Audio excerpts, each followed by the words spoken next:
Double tap to activate. So, hello sa inyong lahat mga katropa. Magandang gabi po muli sa inyo.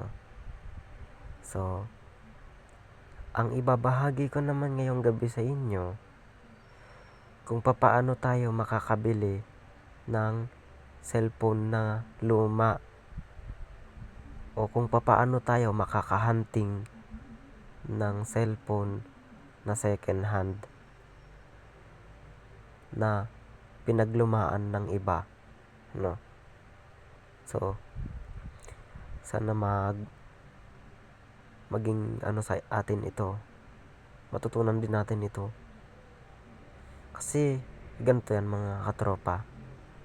Sa pagbili ng isang cellphone, halimbawa, yung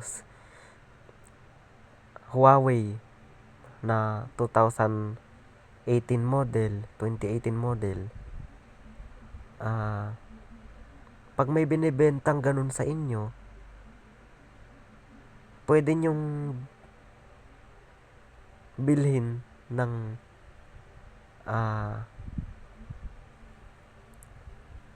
6,300.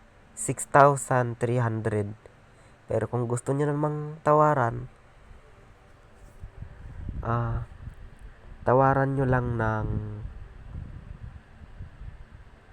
3,600.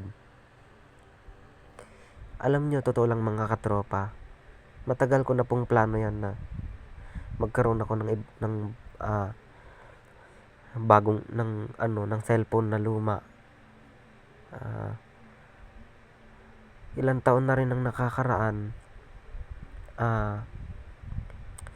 Nagkaroon ako ng unang cellphone na Alcatel American, pero napakatibay niya. Kahit ihulog mo sa sahig, hindi basta-basta masisira LCD nun kasi made in America yun. Napakatibay nun mga katropa. So, nakapaghangad din ako ng ganun. Kaso, napunta lang sa naibigay ko lang sa pinsan ko dun sa Tondo. Tapos, ito na yung gamit natin na pangalawa, Realme. Kasi, mga katropa, bago ako nagkaroon ng Realme, dalawa muna yung cellphone na nasa akin. Dalawang cellphone. Isang Huawei 2018 model, isang Alcatel na 2016 o 2015 model, no? Tapos, sa madaling sabi, matagal na akong nangangarap na magpagawa ng LCD ng Huawei. Dahil yung Huawei na nasa akin ngayon, yun yung binigay ng kapatid ko na nandun sa nanay ko. Hindi ko alam kung saan niya nilagay. Hinahanap ko sa cabinet niya. Hindi ko rin makita. Kaya sabi ko, pag nanalo ulit ako sa singing contest, manghahanting ako ng cellphone na luma. Bibili ako ng cellphone na luma. Maghahunting tayo. Kasi matagal ko na rin na gusto magkaroon ng lumang cellphone. I like yung mga Samsung Galaxy na luma. Yung mga Huawei na 2018 o 2019. So, para sa akin, ang pinakagusto ko talaga sa lahat, una pa lang, Samsung. Pero wala tayong pambili.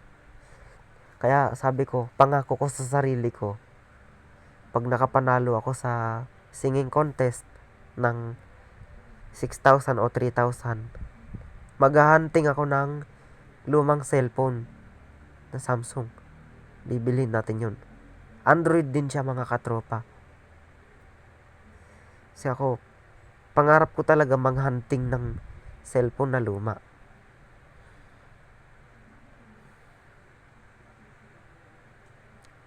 So matagal ko ng plano yan. Kaya yung kwento ko nga na meron akong lumang Huawei na binigay sa akin ng kapatid ko kasi ang naging kauna-unahang may-ari nun yung lola ko, na nanay ng mother ko. Yun yung kauna-unahang cellphone ng lola ko. And then yung pangalawa, binigyan ng cellphone yung lola ko, binigyan siya ng tito ko ng cellphone bago nung Mother's Day celebration. Tapos nung pangalawa, binigay naman sa kapatid ko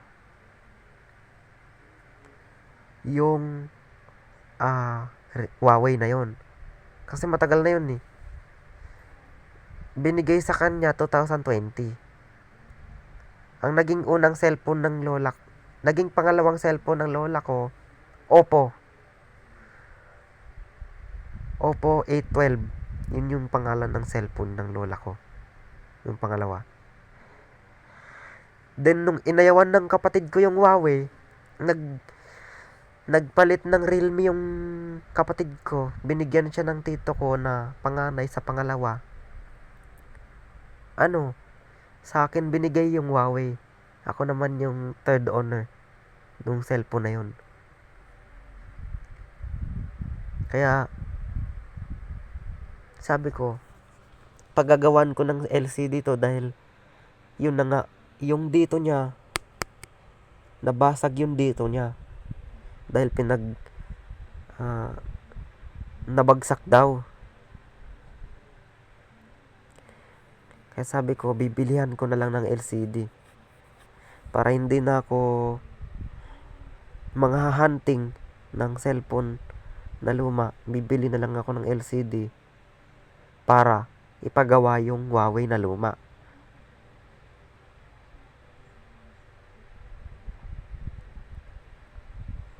Kaya sabi ko, ito masasabi ko sa inyo mga katropa, kung hunting kayo ng cellphone na luma o bibili kayo ng 6K na cellphone,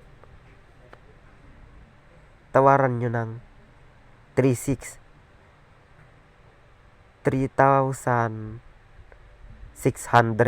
Pwede na yun.